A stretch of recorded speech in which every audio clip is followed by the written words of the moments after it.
Salut à toutes et à tous, bienvenue sur la chaîne From Common to Legend. Ici, je pars de zéro, je vous emmène avec moi dans mon aventure pour passer du joueur débutant à la compétition haut niveau sur Flesh and Blood. On décortique mes matchs, mes progrès, mes erreurs pour apprendre ensemble et avancer étape par étape. On aura aussi des invités via du coaching ou des spécialistes de certains héros pour nous les faire découvrir. C'est ce que je vous propose aujourd'hui avec une revue de match de Silo, piloté et commenté par Kevin à Caloutre. Nous, on se retrouve à la fin de la vidéo. Bonne partie! Bonjour à tous. Cette vidéo, elle fait écho à la première où il joue sa Valda contre Ossilio. Il se trouve que Ossilio, moi, c'est un héros que j'ai pas mal joué, que je connais, car j'ai beaucoup regardé de contenu, notamment Yuto. Je vous mettrai le lien de sa chaîne en description, parce que si vous vous intéressez au héros, il faut absolument regarder ses vidéos. Donc, je vais vous faire un petit récapitulatif sur le héros, le plan de jeu. Ossilio, c'est un wizard qui a 36 PV, Essence of Lightning, dont le hero power est de pouvoir discarder un instant et repiocher une carte. Ça, on peut le faire pendant le tour de l'adversaire et pendant notre tour. Son plan de jeu, c'est que c'est un jeu plutôt aggro combo. Donc on va pas avoir une value folle les premiers tours du jeu. Mais après, au fur et à mesure de la partie, on va essayer d'assembler une combo qui va nous permettre de reprendre la tempo, de proposer un énorme tour qui se finira par un énorme spell d'arcane. Car en fait, notre arme, Volzar, elle permet de amp 1 pour chaque carte lightning qu'on a joué dans le tour. Donc ça permet vraiment de faire des gros chiffres le tour de combo. Comment on fait une combo? Grâce à la carte Gone in a Flash, n'importe quel nombre d'instants, et ensuite on finit par un spell. Mais comment on peut jouer plusieurs fois Gone in a Flash, parce que ça va pas go again, grâce à la carte Lightning Greaves, que l'on casse grâce à notre torse. Et cela, ça nous permet à chaque fois qu'on joue un instant de gagner un point d'action. Donc on joue un Gone in a Flash. Après la résolution des damages, on joue un instant, on regagne un point d'action, on reprend le Gone in a Flash qu'on peut rejouer un instant. Pendant ce temps, notre bâton se charge et on finit par un gros spell. Donc la partie contre Kassai, c'est plutôt un bon match-up parce que c'est un guerrier qui propose pas de disruption, c'est vraiment de la value pure. Nous, si on peut décider de prendre toute sa value d'un tour, on dire bah, je vais prendre 15, 20. Par contre, derrière, je vais envoyer un énorme tour de combo qui va me faire passer devant au PV et en plus me faire gagner la tempo. On est tout à fait OK. La partie est intéressante quand même, vous verrez en cours de partie pourquoi. Parce que l'adversaire, il est venu équipé. Donc on va lancer la game. Donc je joue la liste de Yuto avec sa table de side. Donc, je vais choisir une table de side, regarder si elle me convient, parce que ça ne me convient pas toujours ce qu'il fait. Ah bah même pas, là je fais mon side tout seul. Donc je mets les Burn Bear pour avoir du gros spell d'arcane pour passer ses défenses, parce que c'est un match-up où il peut essayer de me fatiguer, de beaucoup défendre. On rentre, ok. On avait rentré 5 DR, on n'en garde que 3. On joue à 61 cartes, pourquoi pas. Je pense qu'il y aurait eu autre chose à cut et rester sur un flat 60 pour être bien.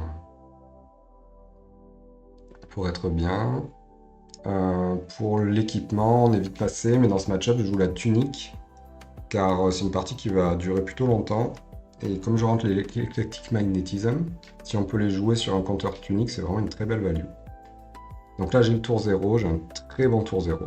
J'ai le Sigil of Brillance, qui est une carte clé de la combo. J'ai un Sigil of Ether qui peut être sympa de mettre, mais surtout, je peux lui passer des Arcane Damage. Il n'a pas mis d'AB. Je pense que je vais cycler cette Electrostatic Discharge, ouais, pour essayer de chercher une autre bleue.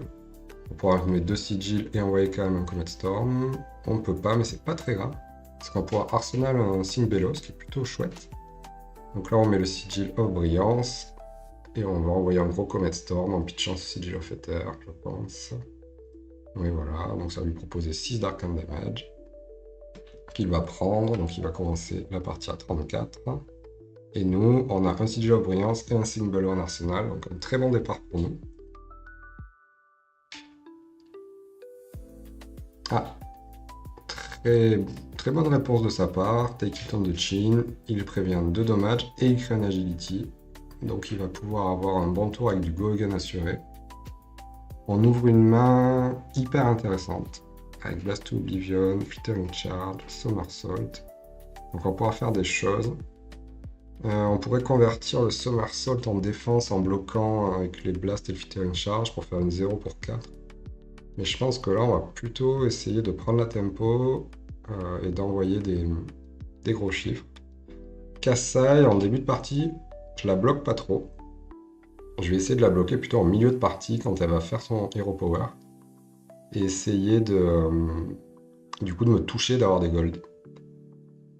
Donc là, c'est sûr que je le bloque pas, c'est le premier coup de sabre. Voilà. Donc à quoi peut ressembler notre tour? Flittering Charge, Somersault. Ensuite, Blast to Oblivion.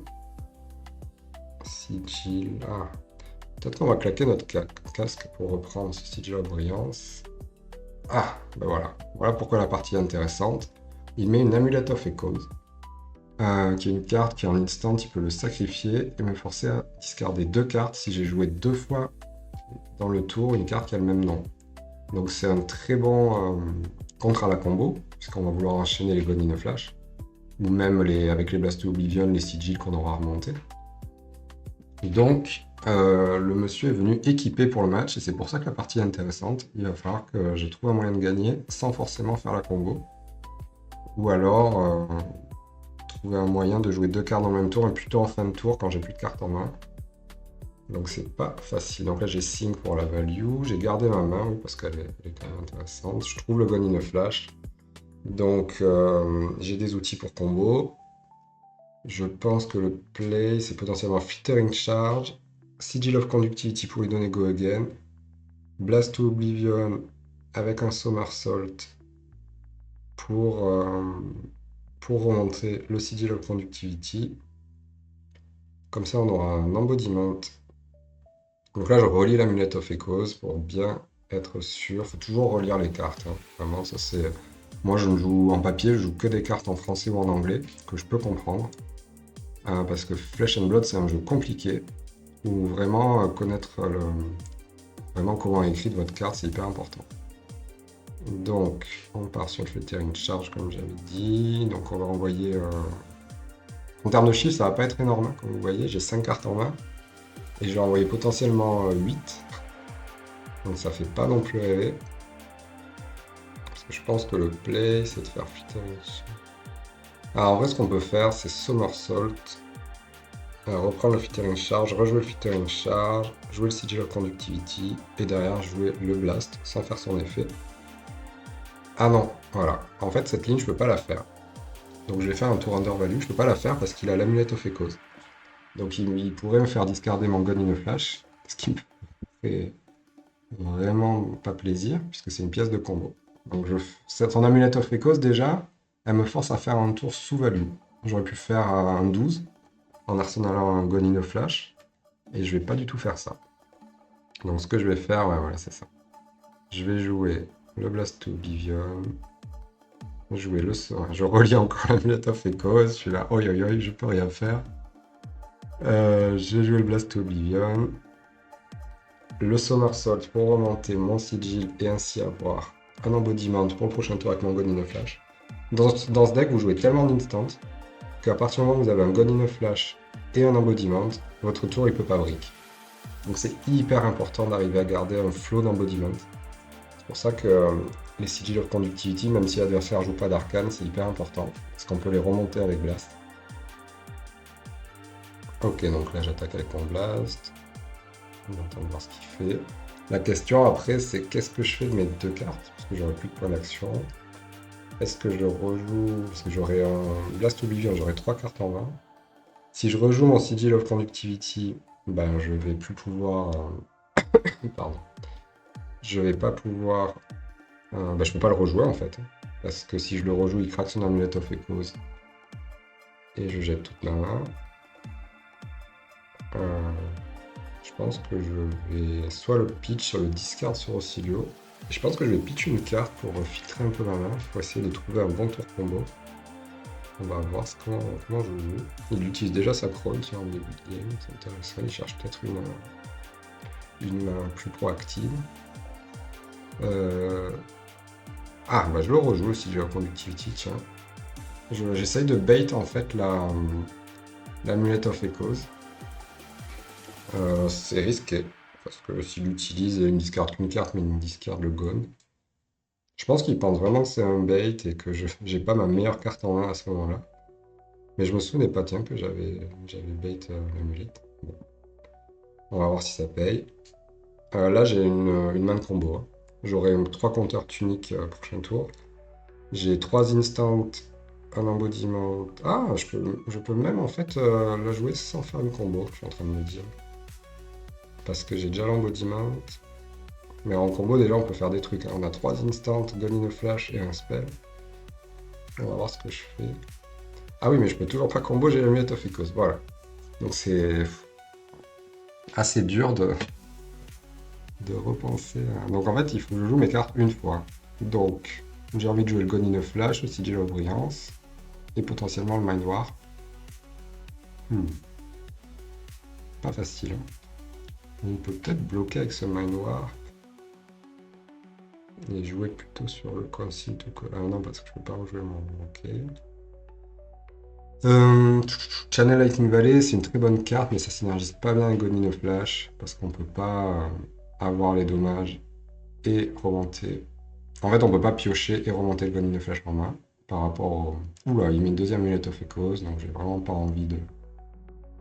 Ça, je pense, c'est un peu overkill. Il aurait peut-être dû la pitch, ça, son amulette, parce que... Bah, déjà, avec une amulette, je vais pas forcément... Qu'est-ce que je... Ah oui, d'accord, ok. Donc je vais jouer la... Oui, c'est pas mal, ça, comme play, en fait. Je vais jouer ma channel, jouer un spell pendant son tour, comme il a pas d'AB. Et en fait, ça me permet de piocher.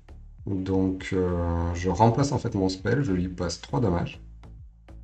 Je pioche, et au tour d'après, j'ai une Channel Lightning Valley, donc du coup, je peux potentiellement menacer de piocher avec mon Gun in a Flash. Donc ça, c'est pas mal joué, je l'avais pas vu en re-regardant la partie. Donc c'est intéressant. Donc là, le play, ça va être Gun in a Flash. Ah oui, mais je peux mettre le Sigil of Ether aussi, pour assurer une draw en début de tour. Je peux faire ça. On va voir s'il le fait ou pas. Lui, set up son prochain tour. Il me propose encore des dégâts que je vais prendre, hein, il n'y a pas de raison. J'ai envie de finir par ce spell qui bloque. Parce que Mind Warp, c'est vraiment une belle value, hein, quand on la hampe et qu'on prend une carte à l'adversaire, surtout s'il a bloqué, qu'il a pensé à son prochain tour en gardant des cartes et tu lui dis non, non, en fait, tu vas remélanger, avoir une nouvelle main qui est potentiellement pas fonctionnelle. Donc voilà, donc là, je mets le Sigil of Ether. Fin de tour, parce qu'il va se remplacer, en fait. Ouais. Donc là, on a encore un bon tour à 4 cartes, puisqu'on va piocher avec le channel. Sans rejouer 2 fois la même carte, donc ça va être tout l'intérêt de cette partie, en fait. Ça va être de ne pas d'arriver à jouer, mais un peu contre nature. C'est-à-dire, normalement, on set up tout pour pouvoir jouer plusieurs fois Gun in a Flash. Là, ce que je vais vouloir, c'est ne pas le rejouer. Donc là, j'ai une draw insane. Eclectic Magnetism avec 3 compteurs sur tunique. Ça va faire de la magie. On va pouvoir faire une très très grosse value sur ce tour. Donc on commence avec notre Gun in a Flash, Go Again. Là, je crois que si je me souviens bien, je fais une erreur de couche, enfin d'étape de chaîne de combat pour remonter mon Gun in a Flash. Je vais devoir faire demander un undo à mon adversaire, qui a été très sympa cette game parce que j'ai dû le faire beaucoup de fois. Au silo sur Talishar, c'est une horreur à jouer. Parce qu'il y a beaucoup de clics à faire parce qu'on a des instants. Et en fait, moi je clique vite pour essayer d'abréger, enfin, pour pas que mon adversaire attende trop longtemps. Et voilà, donc là, j'ai pas attendu. Ah, en fait, voilà. Donc là, il me bloque. Et je remonte à la damage step, ce qui est normalement le bon moment pour. Et voilà, et là, je me trompe encore. C'est ça. Donc il faut en fait jeter le spell à la damage step afin de pouvoir remonter le gun en main et quand même avoir son AP. Parce qu'en soi, par exemple, sur un tour combo où on gagne l'AP en jouant un instant, on s'en fiche de... Et c'est même des fois intéressant, sur par exemple un Sing Below, de remonter le gone en réponse. Comme ça, il peut pas sync. Et tu as quand même ton action point parce que tu as claqué tes bottes. Tandis que là, quand j'ai go again, il faut absolument que j'aille jusqu'à la damage step pour pouvoir bénéficier de mon go again. Je m'excuse auprès de mon adversaire qui me propose gentiment de recommencer le tour. Mon adversaire, je l'ai prévenu au début que j'allais enregistrer la game afin qu'il reste jusqu'à la fin, même si je suis en train de faire mon tour de combo pour qu'on voit à la fin le tableau avec la vraie value que j'ai faite et pour montrer aux gens le tour de combo. Donc je refais mon tour. Voilà. Donc quand on refait son tour sur Talisha, refaites-le totalement à l'identique. Ne changez pas une séquence ou quoi, parce qu'en fait vous avez eu des informations de la part de votre adversaire, comment il a bloqué. Donc s'il est assez gentil pour vous faire refaire votre tour, même s'il y a une erreur que vous vous rendez compte au moment de ces blocs, vous le refaites à l'identique. C'est comme ça qu'on apprend. Donc voilà, donc la damage step, je peux remonter mon sigil. Je vais regagner mon AP. Une fois que la chaîne se ferme. Là et là, c'est là que c'est hyper intéressant. Je prends mon compteur tunique. J'envoie mon magnétisme. Et je peux envoyer un Mind Warp en P pour 6 dégâts parce que j'ai lampe du Sigil of Ether. 6 dégâts qui va lui prendre une carte. Donc si on compte la value de ce tour, quand même, on a fait 1 dégât avec le Sigil of Ether. On a proposé 4 avec le God in a Flash, ça fait 5. On a proposé 5 avec l'Eclectic Magnetism, ça fait 10. On va proposer 6 avec le Mind Warp, 16. On va Arsenal un God in a Flash, ça fait potentiellement 3. Et on a pris une carte à notre adversaire avec le Mind Warp. Donc ça fait 3 de plus, donc 21. C'est une très belle value. Bon, on avait un Channel Lightning Valley quand même. Hein. Mais bon. Là, on ouvre une main. Alors, une main à laquelle il manque un spell, une source d'arcane damage. On a tout ce qu'il faut pour que ce soit pas mal. Current Funnel. Ouais.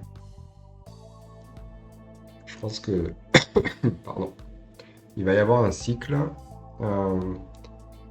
Qu'est-ce qu'on peut cycler?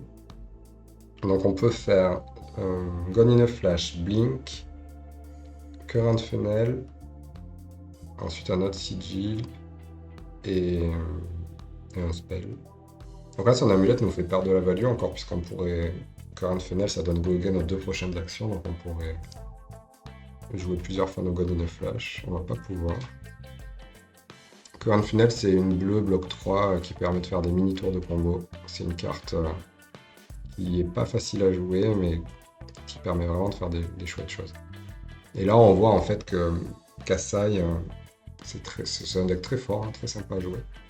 Mais par contre, en fait, j'ai mon Gone in a Flash en arsenal depuis le tour 2. Et il me le menace jamais, et en fait, je peux faire vraiment ce que je veux.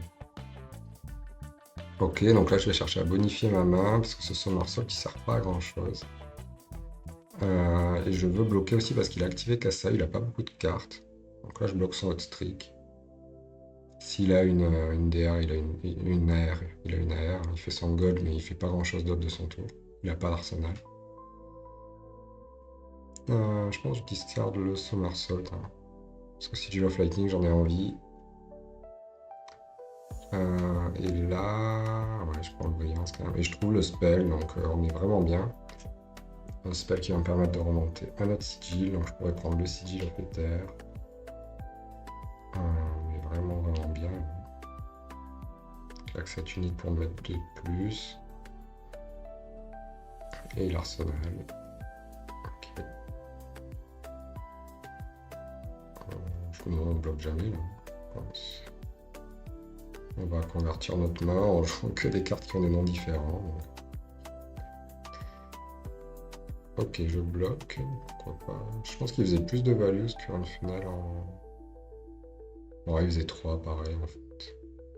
Ouais, il faisait 3. Ah, il faisait 3. Mais là, il bloque que 2, donc oui, je perds de la value. Ça, c'est un mauvais bloc. En fait, il fait 3 parce qu'il a 2 go again et qu'il lampe 1 sur Volzar. Ça fait 3 de value pour une carte. Volzar, c'est vraiment Auxilio. C'est un bon héros parce qu'il a ce bâton. Ça incrémente la value de 1 de toutes vos cartes à partir du moment où vous jouez un spell. C'est vraiment un super équipement. Il peut pas se jouer avec autre chose Auxilio, de toute manière. Il y a même des gens qui font des private jokes où ils disent que le héros s'appelle Volzar. Donc là, il bloque le Gonino Flash. On va blink. Comme ça, on regagne un AP, on reprend notre Gonino Flash. On va jouer nos 2 sigils et faire les Chains of Arcana pour 7 dégâts. Et Arsenal le Gonino Flash pour mettre un sigil.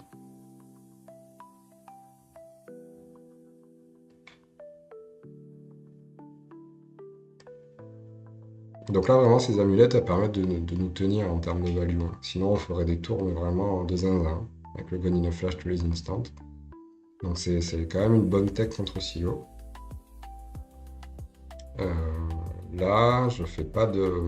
Oh, j'ai un autre Sigil of Brillance, j'ai un Sigil of Ether. C'est étonnant que je prenne le Sigil of Ether quand même.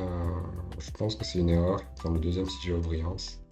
Après, peut-être que je me dis que si j'ai beaucoup de cartes dans ma main, mais que je peux de toute façon pas les jouer, puisque si j'en joue plusieurs... si j'en joue plusieurs... Ah, on va pouvoir refaire la même chose qu'on a fait le tour d'avant, où on va pouvoir mettre une Channel Lightning Valley et lui faire un arcane pendant son tour pour repiocher. Ça, c'est hyper intéressant comme play. Puis on a le Sigil of Ether qui peut prendre en début de tour, qui nous assure une draw gratuite.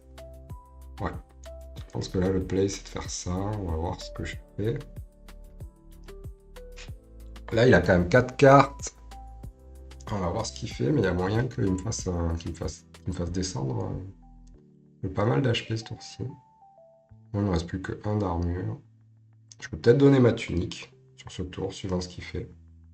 S'il propose encore des On It Gold, c'est pas impossible que j'ai envie de donner ma tunique pour en deny 1. Avec les bindings sur le hot streak. Ça fait 2 de bloc, pile poil. Là, il joue Draw Swords, donc il va pouvoir piocher, avoir ses dagues gratuites. Plutôt pas mal. Ouais, donc il rajoute des buffs. Donc il va envoyer vraiment des grosses attaques. Ce tour-ci, mais encore une fois, c'est que des chiffres. C'est que des chiffres, et en fait, moi, je peux gagner des... En fait, Auxilio, c'est un wizard qui peut tuer pendant le tour de l'autre. Parce qu'on a vu ce que j'ai fait quand je lui ai envoyé les blasts pendant son tour pour piocher avec le Channel Lightning Valley. En fait, ça, quand tous les deux on est bas en fin de game, je peux le faire, et genre, il a 4 cartes, il attaque son tour avec un 2 go again. Et moi, s'il est à 2-3, je mets des instants et je lui envoie un arcane, et en fait, son tour finit, donc ça permet de voler un tour. Ça permet vraiment de prendre une... C'est pour ça que Silo commence à 36 PV.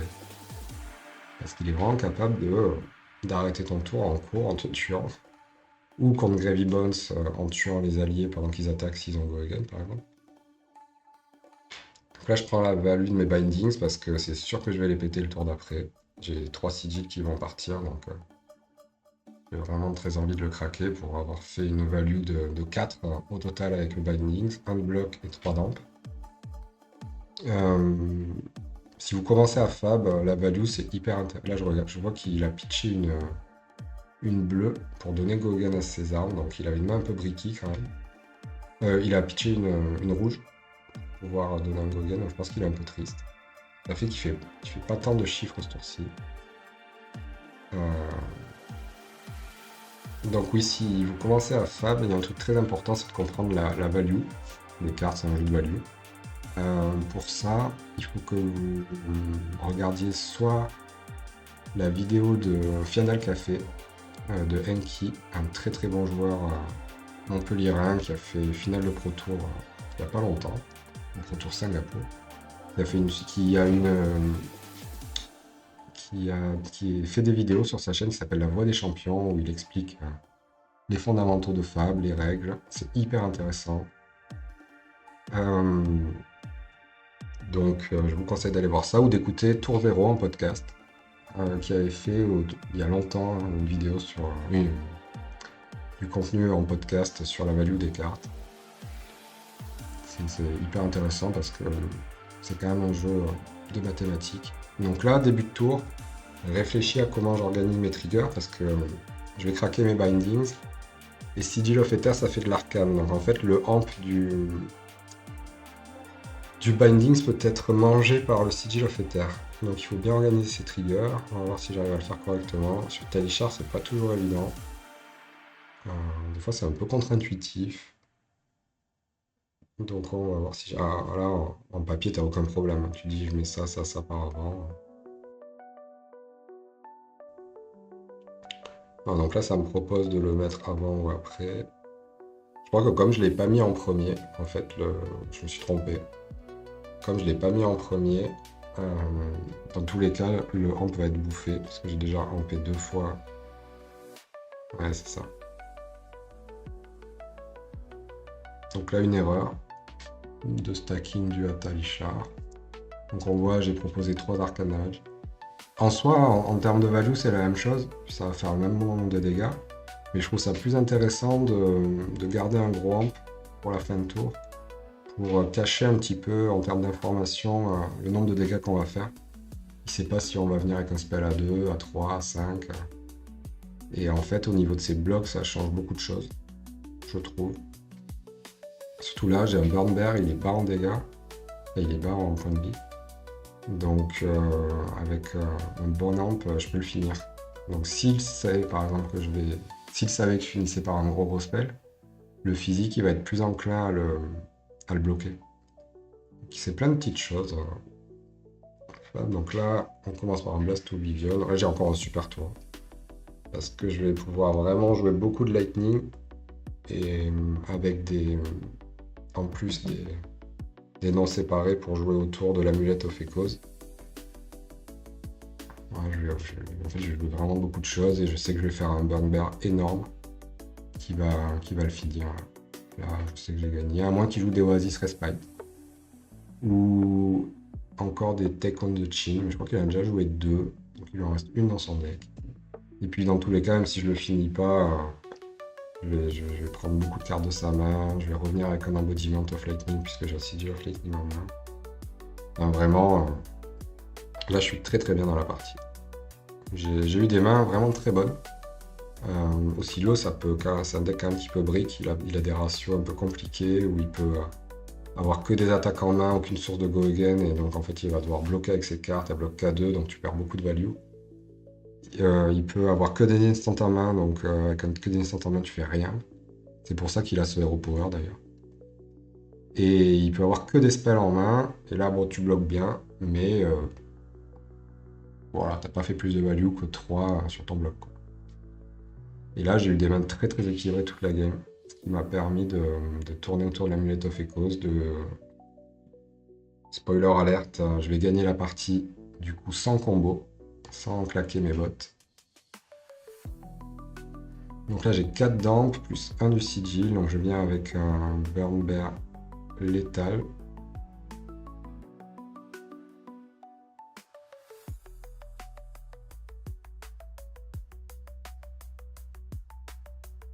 Donc j'ai encore Objandu. Qu'est-ce que j'ai loupé?